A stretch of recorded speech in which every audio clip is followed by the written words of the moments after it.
Hey everyone, and welcome back to Armored Core 6 Fires of Rubicon. On this video, we're doing Beginner Training 2 Combat Fundamentals. We're also going to be checking out what's available in the new part shop that unlocked. So we'll start with training. Beginner Training 2 Combat Fundamentals. Our objective, complete the program. Details, this VR simulator for basic mercenary training is provided by AllMind. Pilot a training craft to learn the basics of combat. Training subjects are charge attacks, ACS strain and stagger, direct hits, ACS accumulative strain, surprise attacks, shield defense, attack indicators and initial guard, and assault boost attacks. Let's do it.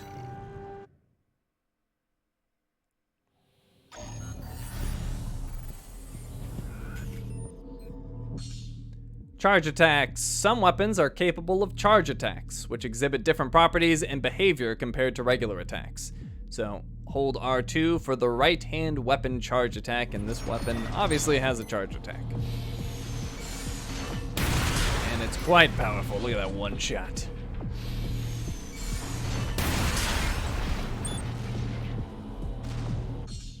ACS strain and stagger.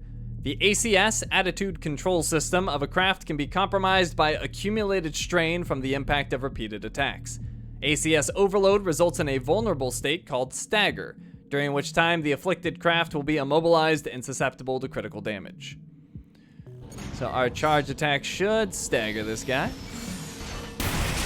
It did. Direct hits. During stagger, all incoming attacks are treated as direct hits and deal much more damage. So if we shoot him with our right-hand weapon, it's doing 238 a hit. But this guy is not staggered. If we shoot him, it's about 104, so massive difference there. What is that, like 140%? Something like that? Charge it. Let me go ahead and reload my weapon. I pressed the wrong button. There we go. ACS accumulative strain. ACS strain inflicted on enemies resets after a brief interval, but a portion of that strain will remain. Weapons vary in the amount of accumulative strain they inflict, with explosive impact generally leaving the most ACS strain. So I actually haven't seen any difference here. Like if I use my right-hand weapon and fill up his ACS, see it reduces back to a baseline, and then after a few seconds, it'll all just drain away. I haven't really seen a difference with the missiles. It seems about the same to me. If there is a difference, it's very subtle, I would say. But anyways, haven't really been able to tell.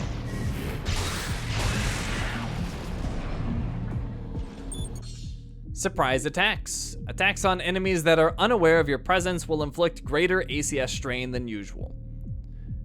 So, like this guy over here, he's not looking at us, so if we just do the right-hand weapon, look at that, he staggered like immediately.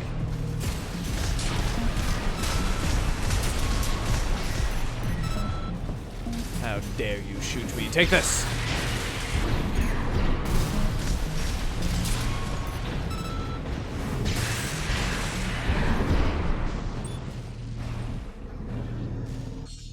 Shield defense. Shields equipped to the left shoulder can be deployed to reduce incoming damage and ACS strain. Hold L1 to use the left shoulder weapon. So let's see if we can tell a difference here. If we let these guys shoot us, wasn't too much damage. But if we use our shield, I actually took more damage there, but I think it's just because more missiles landed. Anyways, these guys are kind of a bad test. Their shots are really inconsistent. We'll be able to tell more with the upcoming guy.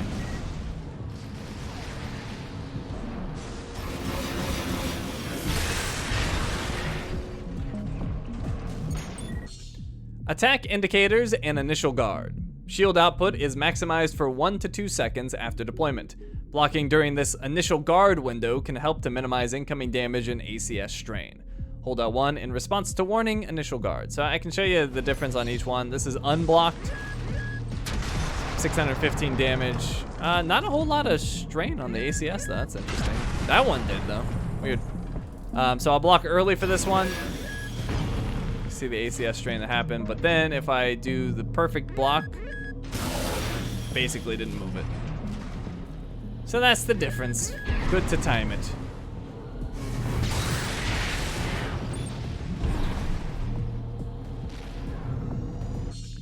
Assault boost attacks. During assault boost rush attacks, small arms that can be used during movement will inflict greater impact, and impact you receive will be reduced.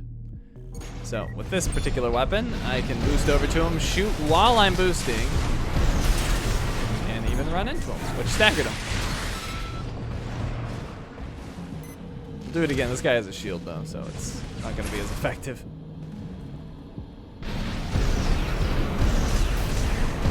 Oh, well, I don't know why I wanted to aim to the right there. That was a little weird. Anyways, it does more. Not something I'm going to be using a lot, but to some extent.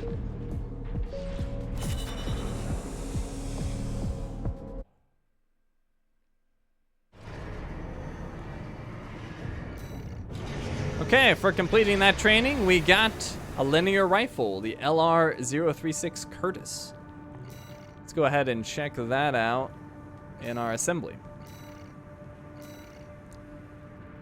High-speed linear rifle developed by Balaam, a special type of rifle that accelerates rounds using electromagnetic propulsion. Charging the weapon further increases round velocity, in turn increasing damage. So a charged weapon, I think that was the one we had in there maybe? I wasn't paying too much attention, but regardless, I would like to try out a charged weapon. It does a lot of attack power and impact. Total rounds goes down, but with the charge, I think that's probably fine. Weight goes up, EN load goes up dramatically. So that's the one thing to look out for, but I would like to try it. So we'll equip that. All right, let's head over to the parts shop and see what's in there. Buy and sell parts for AC assembly. Buy parts. Purchase AC parts sold by the various corporations and factions from the buy menu. More parts will be available for purchase as you progress through the story or meet certain conditions. All right, so we've got some right arm units that we could get. There's a burst rifle, MAJ-200 Rensetsu RF. Burst rifle developed by Boss. Consumes kinetic ammunition to deliver on reliable offensive potential, both in terms of damage and impact. Can be charged to fire burst shots. Now this thing seems pretty good. Attack power significantly higher than even my rifle, and impact way higher. Total rounds does go down, but it does have the burst fire. Also, look at the EN load, very low, and the weight's about the same. So this seems really good. It's 105,000. Definitely something I'm keeping an eye on for potentially purchasing. Then we got a handgun, the HG-003 Coquelet. Large caliber handgun developed by Balaam. The rise of core theory introduced a new kind of close quarters combat, and with it a reappraisal of handguns, which demonstrates stopping power with tremendous impact potential. So very high attack power and impact. Total rounds significantly down, but look at that weight and EN load, super, super low. Also something to keep an eye on, and it's cheap to try out, 35,000. We got a bazooka, the DFBA-06 Schwangi, I think is how that'd be pronounced. Probably wrong. Bazooka developed by Dafeng Core Industries. Rounds explode on contact, guaranteeing heavy impact damage without ricocheting. With more rounds than most competing models, Dafeng bazookas deliver on sustained firepower. So yeah, that's really high attack power and impact. That's not surprising. But what is surprising is 78 total rounds. That's a lot. Weight's super high. EN load, not too bad. So that's also an interesting potential option. Moving on to the left arm units. I believe this is all stuff we've seen. The Curtis, we have one. We could get another one on the left side. Same thing with the Turner. Ludlow, we got that from the first training mission, I believe. There's that handgun again. There's the bazooka. So nothing new here. For the right back unit, we could get a dual missile launcher, the BML G1/P31 Duo 02. Compact 2-cell dual missile launcher developed by Furlong Dynamics. Traps targets in a pincer trajectory, limiting evasive options. This model is suitable for use with lightweight builds and is capable of multi-lock. So, higher damage than my missile launcher currently. Higher impact as well. Total rounds does go down, not dramatically, but it's down. Less weight, but higher EN load. So, interesting potential purchase there. Pulse Shield, the S1 or SI-24 SU-Q5. Standard pulse shield developed by Takagawa Harmonix, generally unremarkable in terms of performance, but is well balanced for its low EN footprint. It also offers a relatively long initial guard duration for ease of use.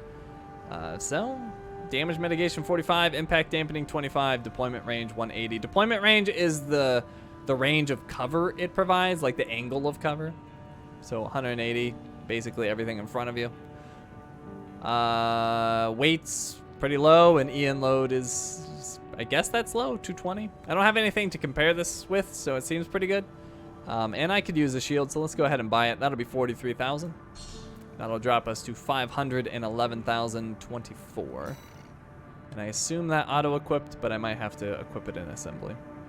Then we have a missile launcher. This is the one we already have, and that was the one we just looked at. So we can put those on the left side.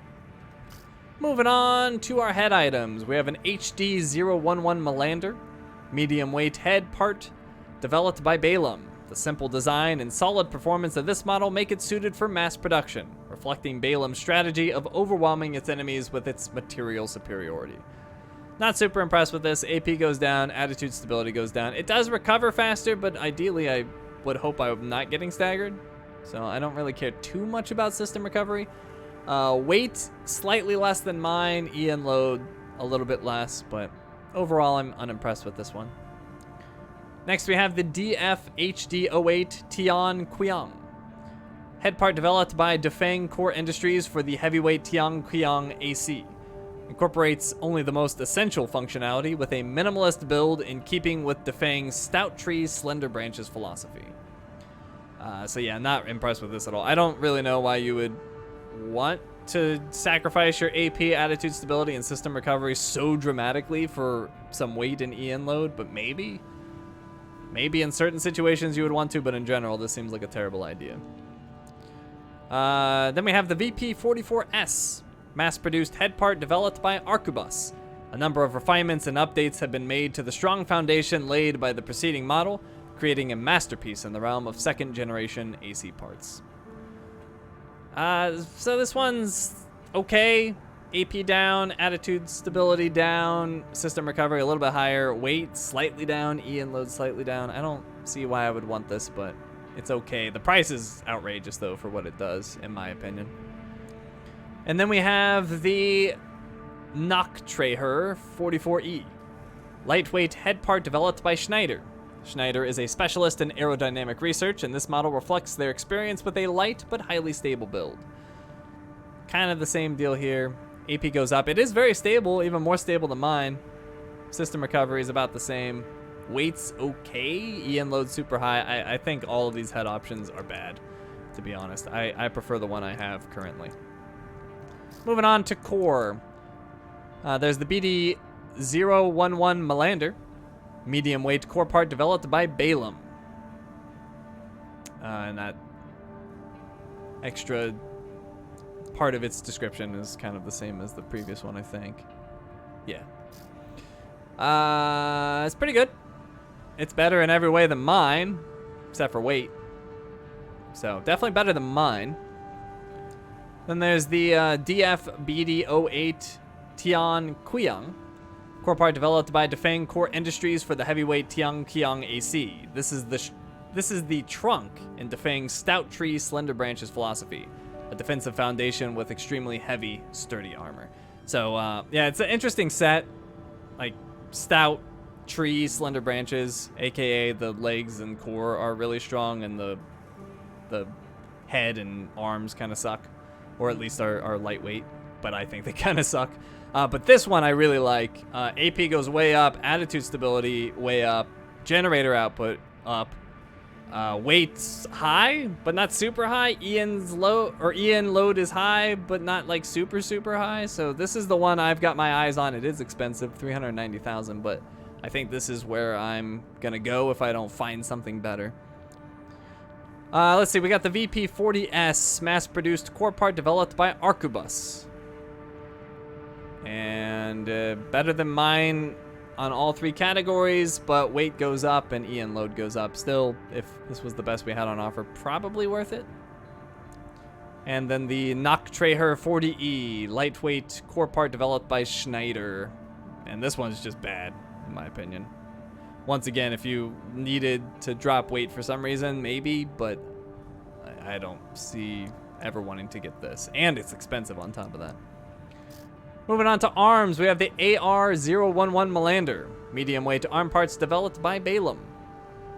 And they're pretty good. AP goes up, arms load limit goes up quite a bit. Firearm specialization down though.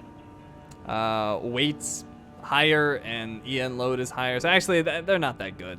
I don't think they're worth it.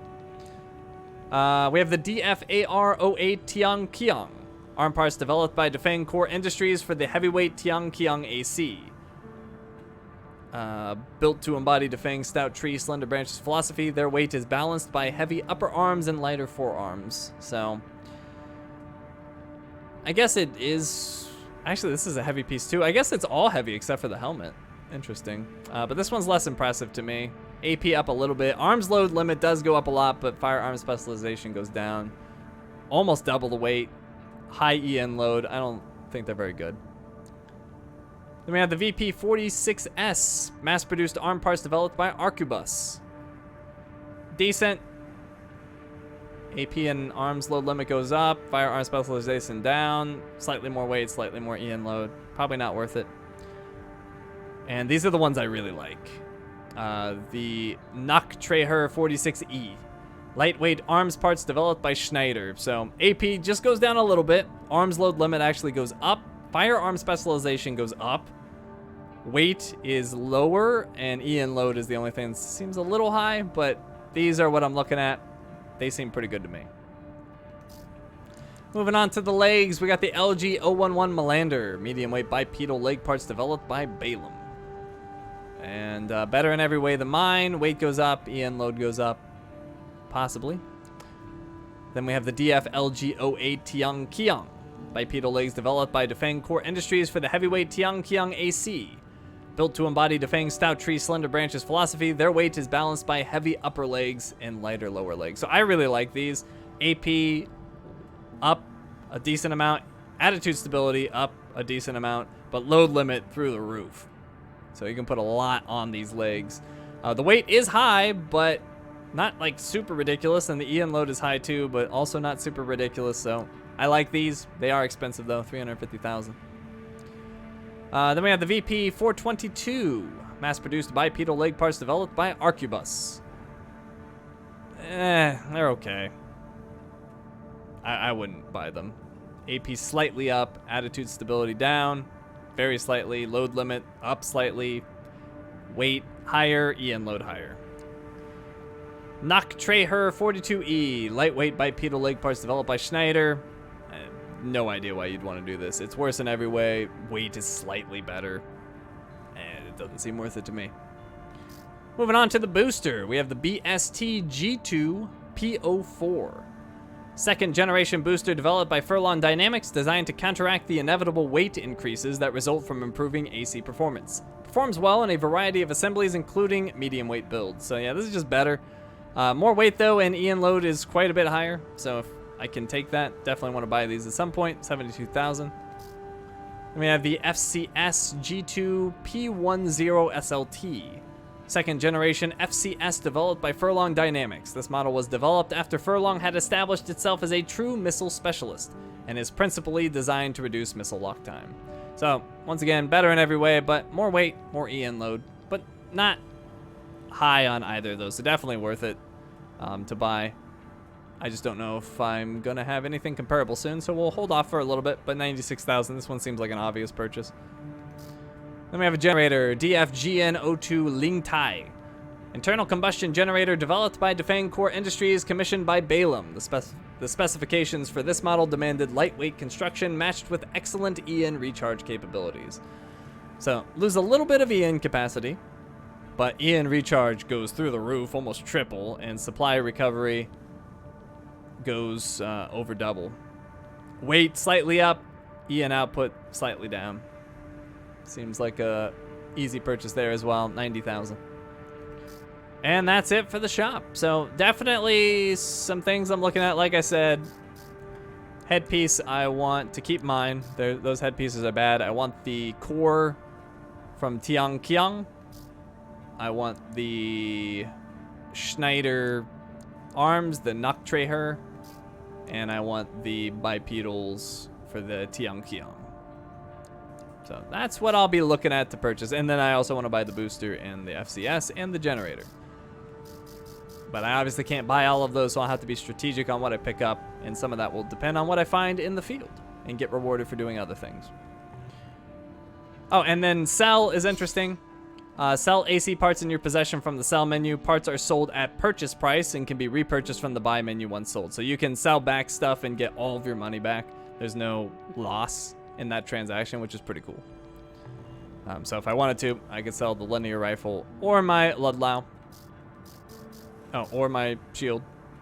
And you can see we get all of the money back, which is a really nice feature. I like that a lot. But that's it for the part shop, and that's it for this video. So thank you for watching, and I will see you next time.